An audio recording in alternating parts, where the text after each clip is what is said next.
അവർക്ക് ഹസ്ബൻഡിനെ ഡിപ്പെൻഡ് ചെയ്യാന്ന് പറയുന്ന കാര്യം വളരെ വീക്കായിട്ടുള്ളൊരു പോയിൻ്റായിട്ട് തോന്നും. നമ്മൾ ചില മാരേജസ് നോക്കുന്ന സമയത്ത് അവിടെ വൈഫ് ഓവർ ഇൻഡിപെൻഡൻ്റ് ആയിട്ട് നിൽക്കുന്നത് പോലെ തോന്നും. അവർ ഭയങ്കര സ്ട്രോങ് ആയിരിക്കും, അവരുടെ നീഡ്സും ഹെൽപ്സും കാര്യങ്ങളൊക്കെ അവരെന്നെ ഒറ്റയ്ക്ക് മാനേജ് ചെയ്ത് തുടങ്ങിയിട്ടുണ്ടാവും.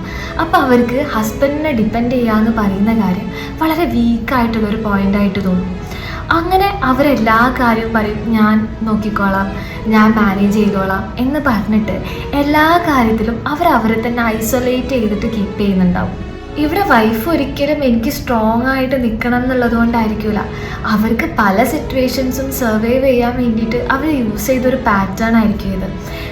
പിന്നെ ആയിരിക്കും അതിൽ ആ ഒരു റിലേഷൻഷിപ്പിലെ കണക്ഷന് മെല്ലെ മെല്ലെ ആയിട്ട് കുറഞ്ഞു വരുന്നത് പോലെ തോന്നുന്നുണ്ടാവുക. അപ്പോൾ ഹസ്ബൻഡിന് തോന്നുന്ന കാര്യം എന്ന് പറഞ്ഞാൽ, ഓക്കെ എൻ്റെ റോൾ എന്താണ് ഈ റിലേഷൻഷിപ്പിൽ എന്നുള്ള ഒരു ഡൗട്ട്സ് വന്ന് സ്റ്റാർട്ട് ചെയ്യും. അങ്ങനെ അവർ ഹെൽപ്പ് വേണമെന്ന് ചോദിച്ചു പോകുന്ന സമയത്ത് ഒരു റിജക്ഷന് കിട്ടുന്ന സമയത്ത് അവരെന്നെ എല്ലാ കാര്യത്തിൽ നിന്നും സ്റ്റെപ്പ് ബാക്ക് ചെയ്യാൻ വേണ്ടിയിട്ട് സ്റ്റാർട്ട് ചെയ്യും. അങ്ങനെ ആ റിലേഷൻഷിപ്പ് കുറഞ്ഞു വരാൻ തുടങ്ങും. റിയാലിറ്റി നോക്കുന്ന സമയത്ത് രണ്ടുപേരും റോങ് അല്ല, അവർ രണ്ടുപേരും അവരുടെ സർവൈവൽ മെത്തേഡാണ് യൂസ് ചെയ്തിട്ടുള്ളത്. ഒരാൾ സ്ട്രോങ് ആയിട്ട് നിൽക്കാൻ വേണ്ടിയിട്ടും മറ്റൊരാൾ സൈലൻസുമാണ് ചൂസ് ചെയ്തിട്ടുള്ളത്.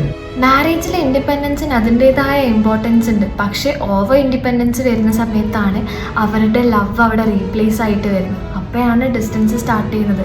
ചിലപ്പം വൈഫ് ഇത് സ്റ്റാർട്ട് ചെയ്തിട്ടുണ്ടാവുക അവർ ഓക്കെ ഹസ്ബൻഡിനെ സപ്പോർട്ട് ചെയ്യണമല്ലോ എന്ന് വിചാരിച്ചിട്ടായിരിക്കും. പക്ഷേ അവിടെ ഇൻ്റർ ഡിപ്പെൻഡൻസി വരുന്ന സമയത്താണ് അവിടെ കണക്ഷൻസ് സ്ട്രോങ് ആവുന്നത്.